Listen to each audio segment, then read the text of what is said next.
কখনো কি ভেবে দেখেছেন আল্লাহর আলো ঠিক কিভাবে আমাদের অন্তরকে, আমাদের জীবনকে আলোকিত করতে পারে?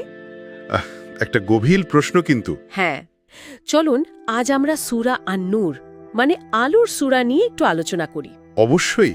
এর গভীরে ডুব দিয়ে বোঝার চেষ্টা করব এর আসল শিক্ষাটা কি, কোন পরিস্থিতিতে এটা নাজিল হয়েছিল, আর আজকের জীবনে এর প্রাসঙ্গিকতা কোথায়।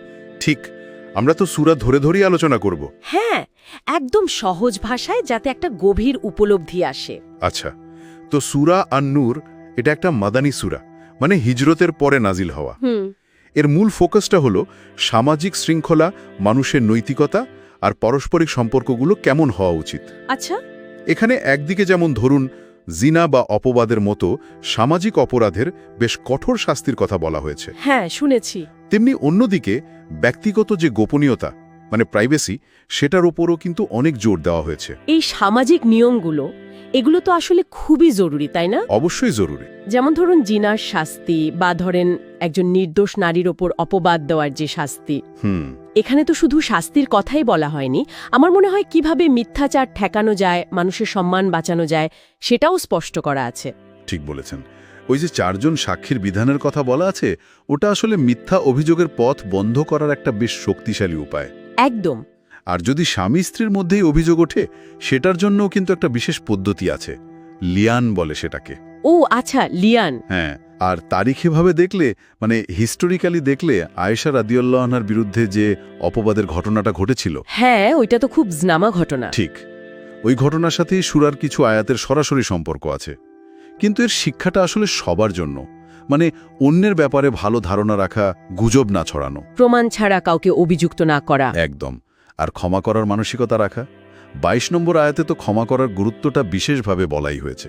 অন্যের ব্যক্তিগত পরিসরকে স্পেসকে সম্মান জানানোর বিষয়টাও তো খুব জোরালোভাবে এসেছে এই সূরায়। খুবই জোরালোভাবে। যেমন অন্যের বাড়িতে ঢোকার আগে অনুমতি নেওয়া, সালাম দেওয়া। এমনকি দিনের কিছু নির্দিষ্ট সময়ে, যেমন ধরুন একদম ভোরে বা দুপুরে যখন মানুষ বিশ্রাম নেয়, অথবা রাতে সবার আগে, এই সময়গুলোতে ঘরে ঢোকার জন্য আলাদা করে অনুমতি চাওয়ার নিয়ম বলা হয়েছে, বিশেষ করে অপ্রাপ্তবয়স্ক বা যারা ঘরে কাজ করেন তাদের ক্ষেত্রে। এটা তো দারুণ একটা ব্যাপার।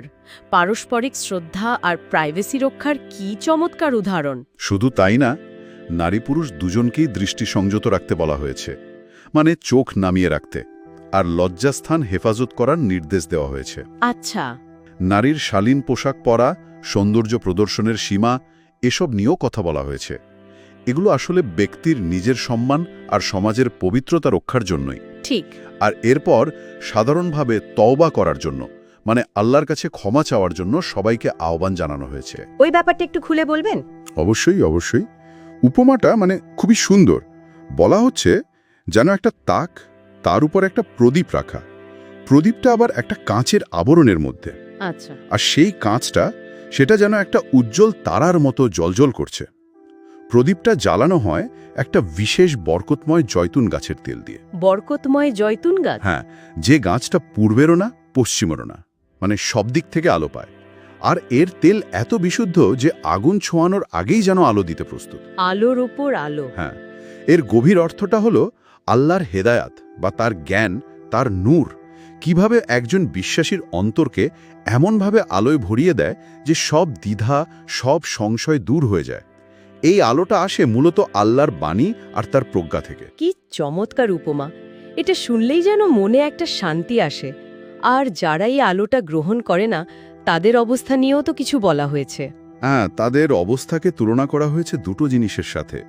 এক হলো মরুভূমির মরীচিকা, যা দেখে পানি মনে হলেও আসলে কিছুই না, ধোঁকা। ঠিক।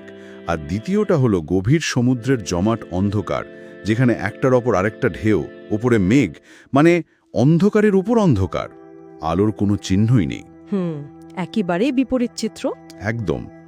এরপর সূরার শেষের দিকে, 55 নম্বর আয়াতে, যারা ঈমান আনে আর ভালো কাজ করে তাদের জন্য একটা বিরাট প্রতিশ্রুতি আছে। কি সেটা? আল্লাহ ওয়াদা করছেন যে তিনি তাদের পৃথিবীতে ক্ষমতা দেবেন, তাদের জন্য দ্বীনকে প্রতিষ্ঠা করবেন আর তাদের ভয়কে নিরাপত্তায় বদলে দেবেন। এটা তো বিশাল বড় প্রতিশ্রুতি। বিশাল। তবে শর্ত একটাই, একনিষ্ঠভাবে শুধু আল্লাহর ইবাদত করতে হবে, তার সাথে কাউকে শরিক করা যাবে না। তাহলে এই পুরো আলোচনা থেকে আমরা আলো, পবিত্রতা, সামাজিক ন্যায়বিচার, পারস্পরিক সম্মান আর ক্ষমার গুরুত্ব শিখলাম। এই শিক্ষাগুলো ধারণ করে চলাই আসল কাজ। ঠিক, আর এই শিক্ষাগুলো যেন আমরা জীবনে কাজে লাগাতে পারি, সেজন্য আল্লাহর কাছে সাহায্য চাওয়া উচিত। যে দোয়াগুলোর কথা বলা হয়েছে সেগুলোর মূল কথা হলো বলুন। আমরা যেন আল্লাহর কাছে সেই নূর বা আলো চাই যা আমাদের অন্তরকে, আমাদের কথাকে, কাজকে সত্য আর ন্যায়ের পথে চালায়। অজ্ঞতা, অবিচার, এই অন্ধকারগুলো থেকে যেন মুক্তি পাই। আমিন। আমরা যেন দৃষ্টিকে পবিত্র রাখতে পারি, অন্তরকে পবিত্র রাখতে পারি, মিথ্যা অপবাদ থেকে যেন সমাজ রক্ষা পায়, আর আমরা যেন একে অপরের প্রতি ক্ষমাশীল হতে পারি। আর দেশের মানুষের জন্য? হ্যাঁ, দেশের মানুষের জন্য ন্যায় বিচার, নিরাপত্তা আর একতার জন্য দোয়া করি, যেন আমাদের এই দেশ, এই ভূমি বিশ্বাস আর আল্লাহর করুণার আলোয় সব সময় আলোকিত থাকে। আমিন।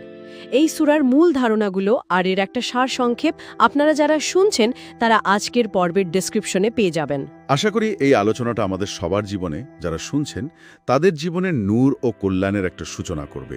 চলুন এই বরকতময় সূরা আন-নূরের আলোয় আমাদের পথ চলা শুরু করি।